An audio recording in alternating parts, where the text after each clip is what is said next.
नमस्कार, आपके अपने YouTube चैनल केम साइंस हब के ऊपर आप सभी का स्वागत है।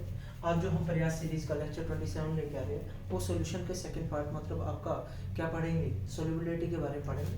तो सबसे पहले हमें पता होना चाहिए कि सॉल्युबिलिटी होती क्या है, और सॉल्युबिलिटी पढ़ने से पहले हमने प्रीवियस लेक्चर में सॉल्यूशन के अंदर क्या देखा था, कंसंट्रेशन को मेजर करने के तरीके देखे थे कि कंसंट्रेशन टर्म्स कौन कौन सी होती हैं, like molarity, molality, normality, mole fraction, mass fraction, mass percentage और आपका फॉर्मेलिटी वगैरह। ये आपकी सारी क्या थी, कंसंट्रेशन टर्म्स थी।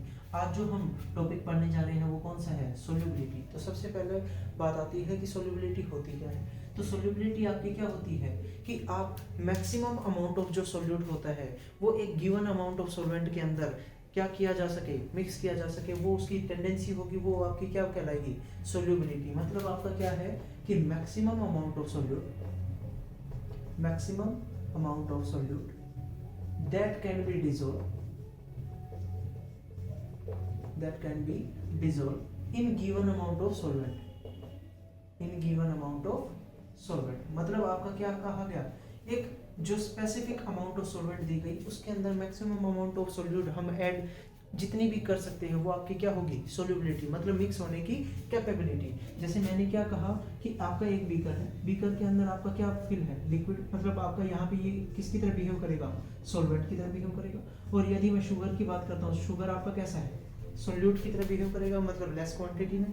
जो भी लेस क्वांटिटी हम किसके अंदर मिक्स कर रहे हैं, एक लार्ज क्वांटिटी ऑफ सॉल्यूशन के अंदर मिक्स कर रहे हैं, मतलब सॉल्वेंट के अंदर मिक्स कर रहे हैं, तो कंप्लीटली वो क्या बन जाएगा, सॉल्यूट प्लस सॉल्वेंट क्या होता है, सॉल्यूशन।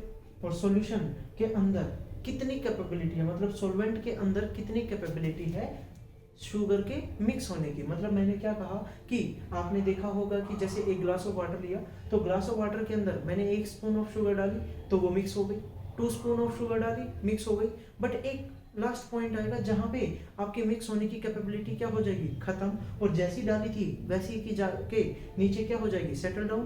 तो वो आपकी क्या है, सॉल्युबिलिटी। मतलब 2 स्पून ऑफ शुगर आपकी क्या है, मैक्सिमम कैपेबिलिटी थी, तो वो क्या थी, सॉल्युबिलिटी। मतलब कितनी मैक्सिमम अमाउंट ऑफ सॉल्यूट हम क्या कर सकते हैं, एक गिवन अमाउंट ऑफ सॉल्वेंट के अंदर ऐड कर सकते हैं, वो आपकी क्या होती है, सॉल्युबिलिटी। अब सॉल्युबिलिटी के अंदर बात करते हैं, तो यहाँ पे जो सॉल्यूशन देखने को मिलते हैं सॉल्युबिलिटी के अकॉर्डिंग, तो 3 देखने को मिलते हैं। एक क्या होता है, सैचुरेटेड, एक क्या होता है, अनसैचुरेटेड, एक आपका क्या आता है, सुपर सैचुरेटेड। तो 3 आप यहाँ पे सॉल्यूशंस देखते हैं, एक सैचुरेटेड, एक अनसैचुरेटेड और एक तीसरा कौन सा है, सुपर सैचुरेटेड। सैचुरेटेड की बात यदि हम करते हैं तो जो आपने शुगर मिक्स की थी सॉल्वेंट के अंदर, तो एक मैक्सिमम क्वांटिटी कितनी थी, 2 स्पून की, तो वो जो मैक्सिमम अमाउंट थी वो हमने ऐड कर दी और वो क्या हो गई, मिक्स। अब उससे 1 ग्रेन ऑफ शुगर भी हम ऐड नहीं कर पा रहे, मतलब no more amount of solute that can be dissolved in solvent. मतलब हम एक भी अब ग्रेन ऑफ शुगर ऐड नहीं कर पाते, तो वो सॉल्यूशन कैसा कहलाएगा, एट स्पेसिफिक टेम्परेचर क्या कहलाएगा, सैचुरेटेड सॉल्यूशन। मतलब वो सॉल्यूशन कैसा कहलाएगा, सैचुरेटेड सॉल्यूशन। अनसैचुरेटेड सॉल्यूशन क्या होगा कि जो मैंने 25 डिग्री सेल्सियस पे वाटर लिया था उसके अंदर मैं शुगर ऐड कर रहा था, शुगर ऐड किया था, मिक्स हो गया था, कितनी कैपेबिलिटी थी शुगर ऐड होने की, 2 स्पून। बट हाँ यदि मैंने टेम्परेचर को क्या कर दिया, इंक्रीज, तो आपका जो हॉट वाटर होता है, हॉट वाटर के अंदर सॉल्युबिलिटी क्या हो जाएगी, और इंक्रीज हो जाएगी। मतलब शुगर के जो 2 स्पून ऐड हो रहे थे अब क्या हो जाएंगे, 2 स्पून से ज्यादा, और 2 स्पून से ज्यादा होंगे, मतलब वो आपका सॉल्वेंट कैसा होगा, वो सॉल्यूशन कैसा होगा, अनसैचुरेटेड सॉल्यूशन, जिसमें हम क्या कर सकते हैं, मोर अमाउंट ऑफ सॉल्यूट क्या कर सकते हैं, ऐड कर सकते हैं, मोर amount of solute add in given amount of solvent, given amount of solvent at specific temperature. मतलब आपने जो टेम्परेचर दिया था अब उससे थोड़ा सा इंक्रीज करके किया है, तो वो आपका कैसा होगा, अनसैचुरेटेड सॉल्यूशन। जैसे मैंने क्या कहा, अनसैचुरेटेड सॉल्यूशन कैसे बोला जा सकता है कि 25 डिग्री सेल्सियस पे ही है ये लिक्विड, कैसा है 25 डिग्री सेल्सियस पे। 1 स्पून ऑफ शुगर डाल दी, तो 1 स्पून ऑफ शुगर का जो सॉल्यूशन बना वो कैसा है, अनसैचुरेटेड, क्योंकि हम इसके अंदर और भी क्या कर सकते हैं, शुगर को ऐड कर सकते हैं कि नहीं। जब शुगर और ऐड हो सकती है मतलब वो सॉल्यूशन कैसा है, अनसैचुरेटेड, मतलब उसमें अभी और अमाउंट ऑफ सॉल्यूट को हम क्या कर सकते हैं, ऐड कर सकते हैं इन ए गिवन सॉल्वेंट, तो वो क्या होगा, अनसैचुरेटेड सॉल्यूशन। और थर्ड आता है super saturated. Super saturated solution क्या होता है कि आपका अब कोई भी टेम्परेचर हो, 25 हो या 30 हो या 35 हो, उसके बाद सॉल्वेंट के अंदर हम शुगर को ऐड ही नहीं कर पाते, मतलब आपका वो जो शुगर ऐड करेंगे वो जाके नीचे क्या हो जाएगी, सेटल डाउन, तो वो आपका सॉल्यूशन कैसा होगा, सुपर सैचुरेटेड। मतलब सुपर सैचुरेटेड कब होगा, जब हम किसी भी टेम्परेचर पे अमाउंट ऑफ सोल्यूट को ऐड ना कर पाए, तो उस सॉल्यूशन को हम क्या कहेंगे, सुपर सैचुरेटेड सॉल्यूशन। तो ये किसकी सॉल्यूशन के अकॉर्डिंग था, मतलब सोल्यूबिलिटी के अकॉर्डिंग, कि मतलब कितनी अमाउंट ऑफ सोल्यूट हम ऐड कर सकते हैं किसके अंदर, सॉल्वेंट के अंदर, जिससे हमारा क्या बनेगा, सॉल्यूशन। तो अब जो हमारा पॉइंट आ रहा है सोल्यूबिलिटी, तो सोल्यूबिलिटी हमें तीन के अंदर देखने को मिलती है। किस किस के अंदर, आपने देखी होगी सॉलिड इन लिक्विड, मतलब हम क्या मिक्स करेंगे, सॉलिड मिक्स करेंगे लिक्विड के अंदर। दूसरा गैस इन लिक्विड, मतलब आपके लिक्विड के अंदर हम क्या ऐड करेंगे, गैस। लिक्विड इन लिक्विड, यहाँ पे हम क्या करेंगे, लिक्विड के अंदर हम क्या मिक्स कर रहे हैं, लिक्विड।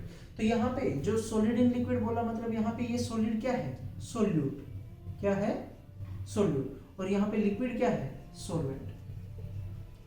तो जिसके अंदर मिक्स कर रहे हैं वो आपका क्या होगा, सॉल्वेंट, जो मिक्स कर रहे हैं वो आपका क्या है, सोल्यूट। सबसे पहले सॉलिड इन लिक्विड की बात करते हैं। तो सॉलिड इन लिक्विड का हमने ये एग्जांपल देखा कि आपका एक बीकर था, बीकर के अंदर हमारा सॉल्वेंट था, सॉल्वेंट के अंदर हम क्या कर रहे थे, सॉलिड मिक्स कर रहे थे, लाइक शुगर मिक्स कर रहे थे।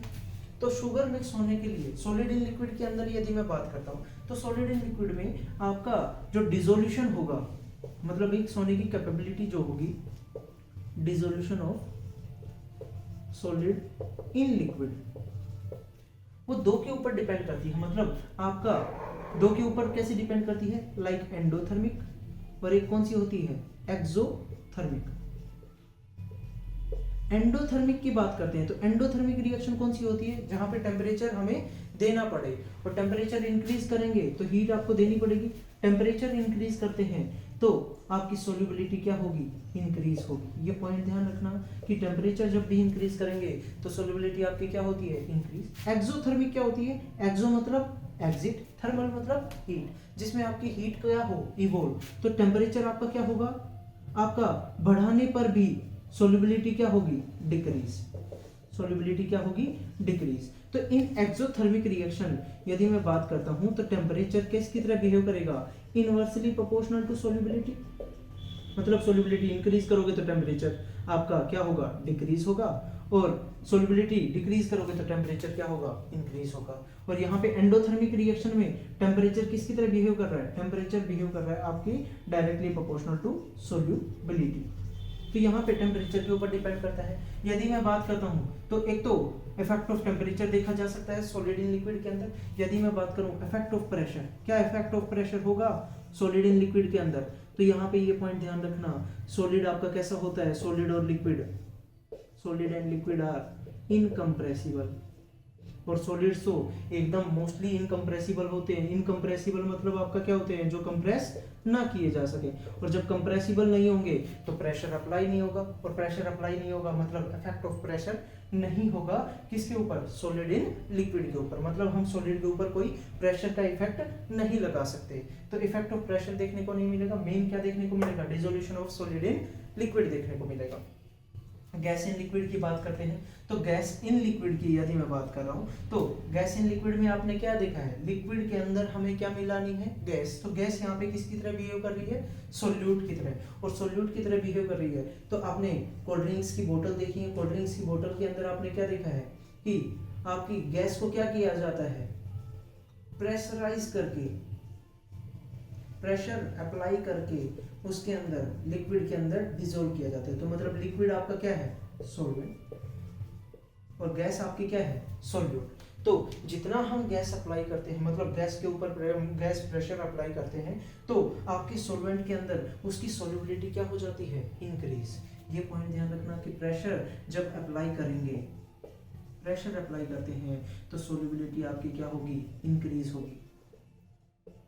सोल्यूबिलिटी क्या होगी, इंक्रीज होगी। तो आपने देखा भी होगा जब तक आपके CO2 के बबल्स किसके अंदर, आपके कार्बोनेटेड बेवरेजेस मतलब आपके कोल्ड ड्रिंक्स के अंदर रहते हैं, तो वो कैसे रहते हैं, सोल्यूबल। बट यदि हम उसकी कैप को ओपन कर देते हैं तो गैस के वेपर आपके जो CO2 मॉलिक्यूल्स होते हैं वो क्या हो जाते हैं, वेपराइज। और वेपराइज मतलब निकल गए, इवॉल्व हो गए, और इवॉल्व हो गए तो ओनली क्या रहता है, ओनली लिक्विड सॉल्वेंट प्रेजेंट रहता है। तो आपका वहां पे क्या हो गया, गैस आपने कैप ओपन की, प्रेशर क्या हुआ, रिलीज, प्रेशर रिलीज हुआ तो सोल्यूबिलिटी भी क्या हो जाएगी, कम। जब प्रेशर कम होगा तो सोल्यूबिलिटी भी कम होगी, प्रेशर ज्यादा होगा तो सोल्यूबिलिटी भी क्या होगी, ज्यादा। तो इफेक्ट ऑफ प्रेशर की किसके अंदर बात कर रहे हैं, गैस इन लिक्विड के अंदर। तो प्रेशर का क्या रहेगा, जितना हम प्रेशर बढ़ाएंगे सोल्यूबिलिटी आपकी क्या होगी, इंक्रीज। क्या होगी, सोल्यूबिलिटी इंक्रीज। और यदि मैं बात करता हूँ इफेक्ट ऑफ टेम्परेचर, किसके बारे में, इफेक्ट ऑफ टेम्परेचर। तो टेम्परेचर का ये पॉइंट ध्यान रखना कि टेम्परेचर जब भी हम इंक्रीज करते हैं तो यहाँ पे सोल्यूबिलिटी इन्वर्सली प्रोपोर्शनल बिहेव करेगी, और इन्वर्सली प्रोपोर्शनल बिहेव करेगी मतलब टेम्परेचर को बढ़ाएंगे तो सोल्यूबिलिटी क्या होगी यहाँ पे, डिक्रीज। टेम्परेचर इंक्रीज करने पे सोल्यूबिलिटी क्या होगी, डिक्रीज। सोल्यूबिलिटी इंक्रीज करने पे टेम्परेचर क्या हो जाएगा, डिक्रीज। तो ये पॉइंट ध्यान रखना, गैस इन लिक्विड के अंदर दो इफेक्ट होंगे, इफेक्ट ऑफ टेम्परेचर और इफेक्ट ऑफ प्रेशर। प्रेशर यदि ज्यादा अप्लाई करते हैं तो सोल्यूबिलिटी बढ़ती है, टेम्परेचर ज्यादा करते हैं तो सोल्यूबिलिटी घटती है। तो ये पॉइंट था किसके अंदर, गैस इन लिक्विड के अंदर। और यहीं से ही एक लॉ निकल के आता है, कौन सा, हेनरी लॉ। हेनरी ने अपना एक लॉ दिया था, क्या कहा था कि आपका जो सबसे पहले जो डेफिनेशन दी थी हेनरी ने, वो क्या दी थी, when mass per unit volume of gas is dissolved per unit volume is directly proportional to their pressure of gas। क्या कहा, mass per unit volume of a gas is directly proportional to the pressure of a gas। But बाद में इसने इसको modify करके क्या कहा कि partial pressure of a gas in vapor phase, partial pressure of a gas, partial pressure of gas in vapor phase is directly proportional, किसके directly proportional होगा, is directly proportional to their mole fraction of gas, mole fraction of gas। तो Henry ने अपने law के अंदर modification करके क्या कहा गया कि partial pressure of gas in vapour phase is directly proportional to mole fraction of gas. तो वो आपका क्या होता है, हेनरी लॉ। और हेनरी लॉ यदि मैं बात करता हूं तो हेनरी लॉ अब कैसे बनेगा, देखो हेनरी लॉ में इन्होंने क्या कहा कि partial pressure of gas is directly proportional to the mole fraction of gas. तो इसको हम कैसे लिखेंगे, P is directly proportional to x। और इसकी प्रोपोर्शनलिटी कांस्टेंट हटाते हैं तो हम क्या यूज करते हैं, हेनरी कांस्टेंट। और हेनरी कांस्टेंट यूज करते हैं तो आपका फॉर्मूला क्या बनेगा, P is equals to KHx। तो यहाँ पे x आपका क्या है, मोल फ्रैक्शन। x क्या है, मोल फ्रैक्शन ऑफ गैस। P यहाँ पे क्या है, partial pressure, partial pressure of gas at vapour phase. और KH आपका क्या है, हेनरीज कांस्टेंट। क्या है, हेनरीज कांस्टेंट। तो यहाँ पे ये पॉइंट ध्यान रखना कि आपका जो वैल्यू ऑफ KH है, वैल्यू ऑफ KH किसके ऊपर डिपेंड करती है, मतलब value of KH is directly proportional to the temperature. किसके ऊपर डिपेंड करती है, value of KH is directly proportional to the temperature. और टेम्परेचर अभी अभी आपने देखा था गैस इन लिक्विड के अंदर, गैस इन लिक्विड के अंदर क्या देखा था, temperature is inversely proportional to there, temperature is inversely proportional to there किसके था, सोल्यूबिलिटी के। किसके था, सोल्यूबिलिटी के। तो टेम्परेचर आपने देखा इनवर्सली प्रोपोर्शनल था किसके, सोल्यूबिलिटी के। मतलब सोल्यूबिलिटी इंक्रीज हो रही थी तो टेम्परेचर क्या होता, डिक्रीज। बट टेम्परेचर यहाँ पे क्या है, जो वैल्यू ऑफ KH, यदि टेम्परेचर बढ़ेगा तो KH की वैल्यू क्या हो रही है, इंक्रीज। तो यहाँ पे जो KH है जितना आप इंक्रीज करेंगे तो सोल्यूबिलिटी क्या होगी, डिक्रीज। सोल्यूबिलिटी क्या होगी, decrease.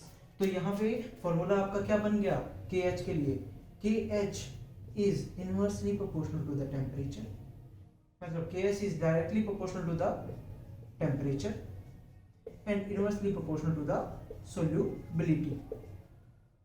Inversely proportional to the solubility. तो ये पॉइंट ध्यान रखना, कई बार बोर्ड्स में एग्जाम्स में क्वेश्चन भी आ चुका है कि यदि KH की वैल्यू को इंक्रीज करते हैं तो सोल्यूबिलिटी पे क्या इफेक्ट होता है। तो KH की वैल्यू बढ़ेगी तो सोल्यूबिलिटी क्या होगी, डिक्रीज होगी, और यदि टेम्परेचर को बढ़ाएंगे तो KH की वैल्यू क्या होगी, इंक्रीज होगी। तो ये तो थी आपकी क्या, हेनरी लॉ की formula equation P is to KH। अब जो बात करेंगे वो कौन सी होगी, आपकी लिमिटेशंस ऑफ हेनरीज लॉ। क्या होगा, लिमिटेशन ऑफ हेनरी लॉ। और लिमिटेशन ऑफ हेनरी लॉ के अंदर यदि मैं बात करता हूँ कि आपका जो हेनरी लॉ है उसकी खामियां क्या है, लिमिटेशन क्या है, तो लिमिटेशन के अंदर यदि मैं बात करता हूँ तो आपका यहाँ पे क्या रहेगा, pressure of gas is not too high or not too low। मतलब आपका क्या बोला गया, यहाँ पे जो प्रेशर होगा आपका ना तो हाई होगा ना ही ज्यादा लो होगा। मतलब आपका क्या होगा, यहाँ पे प्रेशर एक मॉडरेट प्रेशर रहेगा।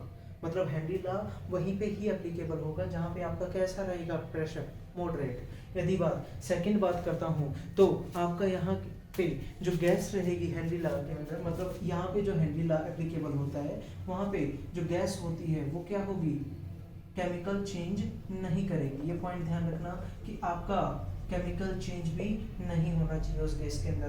तो हेनरी लॉ वहीं एप्लीकेबल होती है जहाँ पे केमिकल चेंज नहीं होगा, लाइक हीलियम, नाइट्रोजन। और नाइट्रोजन में आपने देखा भी होगा इन स्कूबा डाइवर्स में, स्कूबा डाइवर जो डीप सी डाइविंग करते हैं तो वो सिलेंडर्स के अंदर क्या फिल रखते हैं, हीलियम। पहले क्या रखते थे, हीलियम, बट वो जब सरफेस के ऊपर आना होता था तो हीलियम के जो मॉलिक्यूल्स थे वो आपके जितने आपके देखो जितना आपका डीप गए थे सोल्यूबिलिटी क्या हुई थी, सोल्यूबिलिटी आपकी क्या हुई थी, इंक्रीज हुई थी, क्योंकि प्रेशर आपका क्या हो गया था, इंक्रीज।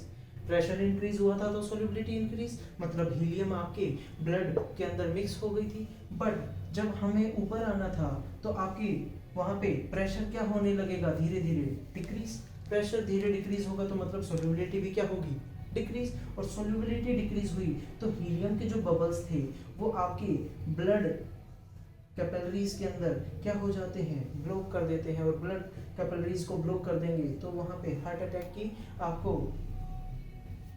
अटैक की प्रॉब्लम देखने को मिल सकती है। जो भी हार्ट अटैक आता है जब भी वो क्या करते हैं, डीप सी डाइवर ऊपर की साइड आते हैं, मतलब आपके सरफेस की साइड आते हैं। तो यहाँ पे अब क्या यूज करने लग गए, नाइट्रोजन यूज करने लग गए। मतलब आपके जो सिलेंडर्स थे, सिलेंडर्स के अंदर क्या यूज करने लग गए, नाइट्रोजन। इसीलिए नाइट्रोजन यूज करने लगे थे क्योंकि आपका धीरे धीरे वो नाइट्रोजन के बबल्स आराम से इजीली क्या हो सकते हैं, रिमूव। तो आपको वहाँ पे ये प्रॉब्लम देखने को नहीं मिलती।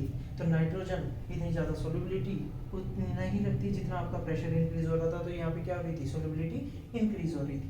तो आप क्या यूज करते हैं, नाइट्रोजन, मतलब जो आपके इनर्ट गैसेज हैं। और इनर्ट गैसेज है मतलब उनमें कोई भी केमिकल चेंज देखने को नहीं मिलेगा। तो आपके वहाँ पे ये क्या है, उसकी लिमिटेशन, ये क्या है उसकी लिमिटेशन ऑफ हेनरी लॉ। और तीसरा क्या था कि कोई भी गैस जो होती है ना ही एसोसिएट करे और ना ही डिसोसिएशन करे। मतलब gas could not be association और डिसोसिएशन। मतलब आपका यहाँ पे कोई भी गैस ना ही डिसोशिएट करे और ना ही आपकी क्या करे, एसोसिएट हो। मतलब ना तो डाइमर की फॉर्मेशन करे और ना ही डिसोशिएट हो। तो वो आपकी क्या थी, लिमिटेशंस थी किसकी, हेनरी लॉ की। हेनरी लॉ के बाद हम बात करते हैं किसकी, आपके रोल्स लॉ की। इसके बाद कौन सा आया, रोल्स लॉ।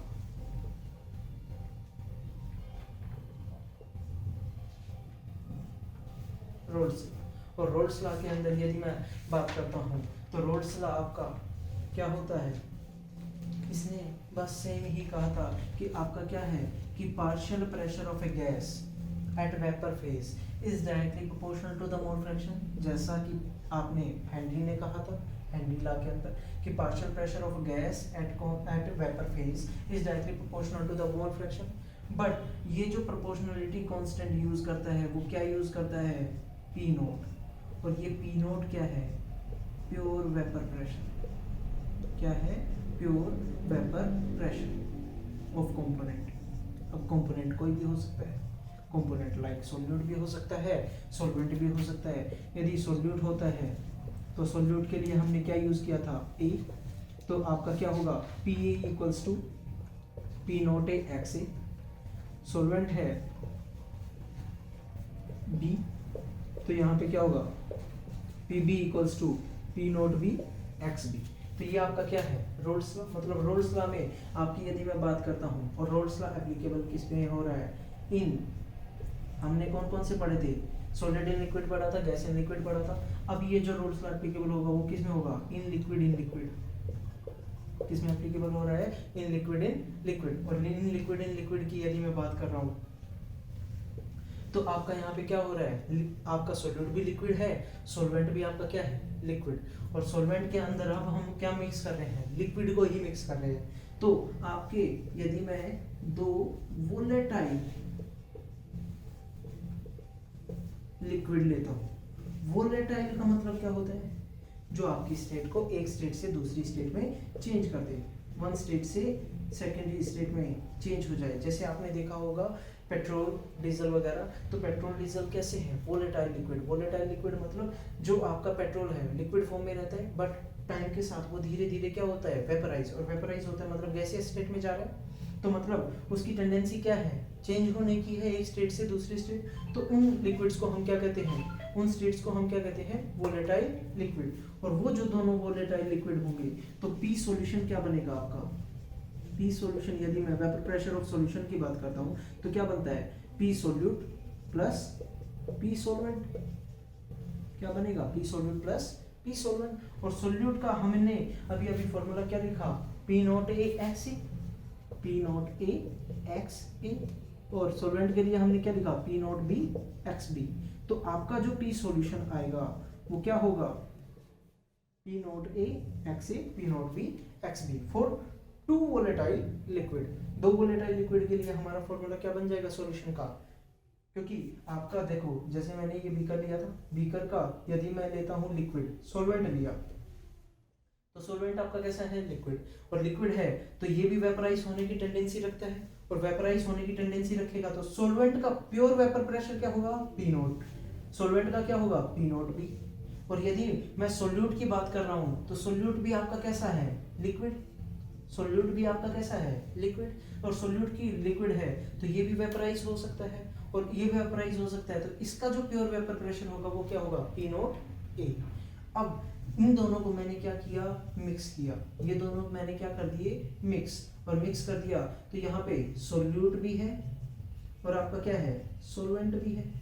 और जब सोल्यूट और सोलवेंट है तो कंप्लीट क्या में बोला जाता है, सॉल्यूशन। और सॉल्यूशन का जो वेपर प्रेशर होगा वो क्या होगा, P not A X A, P not B X B. तो वो क्या हो गया, पी सॉल्यूशन। मतलब अकॉर्डिंग टू रोल्स लॉ जो पी सॉल्यूशन आता है वो क्या आता है, P not A X A plus P not B X B. तो ये जो नोट था वो आपका क्या था, pure vapour pressure of solute. P not B क्या था, pure vapour pressure of solvent. X क्या था, mole fraction of solute. X B क्या था, मोल फ्रैक्शन ऑफ सॉल्वेंट। तो ये आपका क्या हो गया, रोल्स लॉ हो गया। अब इसी के बाद ही एक पॉइंट आता है आइडियल और नॉन आइडियल सॉल्यूशन का। आइडियल और नॉन आइडियल सॉल्यूशन की यदि मैं बात करता हूँ तो आइडियल सॉल्यूशन कौन से होंगे, नॉन आइडियल सॉल्यूशन कौन से होते हैं, तो उसके बारे में बात कर लेते हैं। आइडियल सॉल्यूशन की बात करता हूँ और दूसरा कौन सा है, नॉन आइडियल। कौन सा है, non ideal solution. Ideal solution वो होंगे जो ओबे करेंगे किसको, रोल्स लॉ को। किसको ओबे करेंगे, रोल्स लॉ को। मतलब ओबे रोल्स लॉ। और रोल्स लॉ को ओबे कौन कर रहे हैं, जो भी आपके लिक्विड वगैरह है। तो ये आपके ये क्या कर रहे हैं, तो वो सॉल्यूशन आपका क्या कहलाएगा, आइडियल सॉल्यूशन। जो ओबे नहीं करेगा वो आपके क्या कहलाएंगे, नॉन आइडियल सॉल्यूशन। वो क्या कहलाएंगे, नॉन आइडियल सॉल्यूशन। यहाँ पे यदि मैं बात करता हूँ जो डेल्टा एच मिक्सिंग होगी वो ऑलवेज इक्वल्स टू क्या होगी, 0 फॉर आइडियल सॉल्यूशन। यदि डेल्टा वी मिक्सिंग भी चेक करते हैं तो वो भी आपकी क्या होगी, 0। वो आपकी क्या होगी, 0। तो एच मिक्सिंग हो गई 0, वी मिक्सिंग हो गई 0। नॉन आइडियल सॉल्यूशन की यदि मैं बात करता हूँ तो यहाँ पे एच मिक्सिंग क्या होगी, नॉट इक्वल्स टू 0। और यहाँ पे वी मिक्सिंग भी आपकी क्या होगी, नॉट इक्वल्स टू 0। मतलब आपका यहाँ पे वॉल्यूम चेंज क्या होगा, 0 के बराबर नहीं होगा। यहाँ पे वी मिक्सिंग भी आपके 0 के बराबर नहीं हो, यहाँ पे होगी, यहाँ पे नहीं होगी। यहाँ पे आइडियल सॉल्यूशन की बात करता हूँ तो जो पी सॉल्यूशन होता है, पी सॉल्यूशन होता है वो किसके बराबर होगा, रोल्स लॉ को फॉलो करेगा, मतलब P A plus P B के बराबर होगा। अभी देखा था कि आपका जो पी सॉल्यूशन होता है वो P A plus P B के बराबर होता है। बट यदि मैं यहाँ पे बात करता हूँ जो नॉन आइडियल सॉल्यूशन की बात कर रहा हूँ, तो पी सॉल्यूशन जो होगा वो नॉट इक्वल्स टू किसके होगा, P A plus P B, मतलब P not A X A plus P not B X B. तो यहाँ पे क्या रहेगा, नॉट इक्वल्स टू, यहाँ पे क्या रहेगा, इक्वल्स टू। तो ये आपके क्या थे, आइडियल और नॉन आइडियल। नॉन आइडियल में भी आपके दो पॉइंट आ जाते हैं, एक बोला जाता है पॉजिटिव डेविएशन, एक क्या बोला जाता है, पॉजिटिव डेविएशन, एक क्या बोला जाता है, नेगेटिव डेविएशन। एक क्या बोला गया, पॉजिटिव डेविएशन, दूसरा क्या बोला गया, नेगेटिव डेविएशन। तो पॉजिटिव डेविएशन के अंदर यदि मैं बात करता हूँ, पॉजिटिव डेविएशन आपका किसके अंदर ही आएंगे, नॉन आइडियल सॉल्यूशन के अंदर आएंगे। तो पॉजिटिव डेविएशन में आपका क्या देखने को मिलेगा, डेल्टा एच, सबसे पहला जो मिक्सिंग था नॉट इक्वल्स टू 0 था, मतलब आपका क्या रहेगा, पॉजिटिव रहेगा। डेल्टा वी मिक्सिंग भी आपको क्या देखने को मिलेगी, पॉजिटिव देखने को मिलेगी। क्या देखने को मिलेगी, पॉजिटिव। नेगेटिव डेविएशन में आपको क्या देखने को मिलेगा, delta H mixing negative, delta we mixing भी आपको क्या देखने को मिलेगी, नेगेटिव।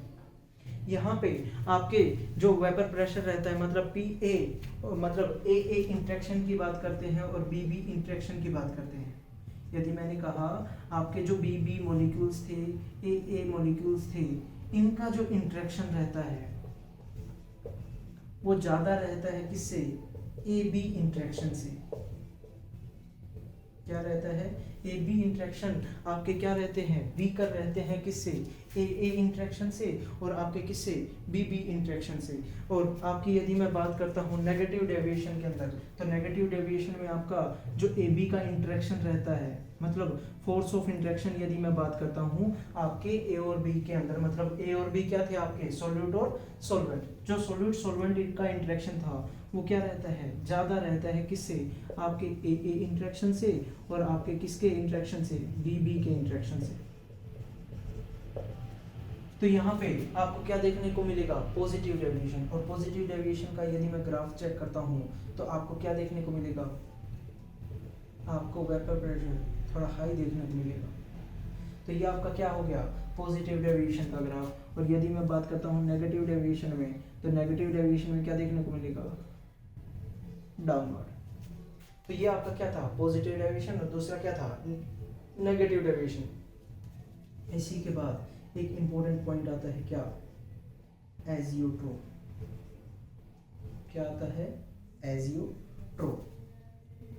एजियोट्रोप को यदि कॉमनली हम मीनिंग बताना चाहें तो क्या होता है, कांस्टेंट बॉइलिंग मिक्सचर। क्या होता है, कांस्टेंट बॉइलिंग मिक्सचर। क्या होता है, कांस्टेंट बॉइलिंग मिक्सचर। और एजियोट्रोप की यदि मैं डेफिनेशन देता हूँ, क्योंकि ये एक मार्क्स में आ भी जाती है आपके बोर्ड एग्जाम्स में, क्या होती है, in a binary solution, in binary solution. Binary solution कौन से होते हैं, जिसमें आपका एक सॉल्यूट हो और दूसरा कौन सा हो, solvent component. In binary solution of two liquids having same composition. क्या है, सेम कंपोजिशन। क्या रहेगी, दोनों लिक्विड्स की जो बाइनरी सॉल्यूशन का, जो दो लिक्विड्स का बाइनरी सॉल्यूशन था, उनका कंपोजिशन क्या रहेगा, सेम एट गैसियस फेज और लिक्विड फेज। मतलब आपका लिक्विड फेज और वेपर फेज में आपका जो दो लिक्विड्स का बाइनरी सॉल्यूशन था उनका कंपोजिशन क्या रहेगा, सेम रहेगा। तो वो उनको हम क्या कहते हैं, एजियोट्रोप। और जो पॉजिटिव डेविएशन देखने को मिलता है, तो पॉजिटिव डेविएशन के अंदर हमें क्या देखने को मिलेगा, मिनिमम बॉइलिंग एजियोट्रोप। ये वाला पॉइंट ध्यान रखना, इसके अंदर जो बॉइलिंग एजियोट्रोप देखने को मिलेगा वो कौन सा होगा, मिनिमम। कौन सा होगा, मिनिमम। और नेगेटिव डेविएशन के अंदर हमें क्या देखने को मिलेगा, मैक्सिमम बॉइलिंग एजियोट्रोप। मतलब आपका यहाँ पे जो बॉइलिंग टेम्परेचर रहेगा वो क्या रहेगा, ज़्यादा रहेगा किसके अंदर, नेगेटिव डेविएशन के अंदर। पॉजिटिव डेविएशन में क्या रहेगा, मिनिमम रहेगा। पॉजिटिव डेविएशन में क्या रहेगा, मिनिमम।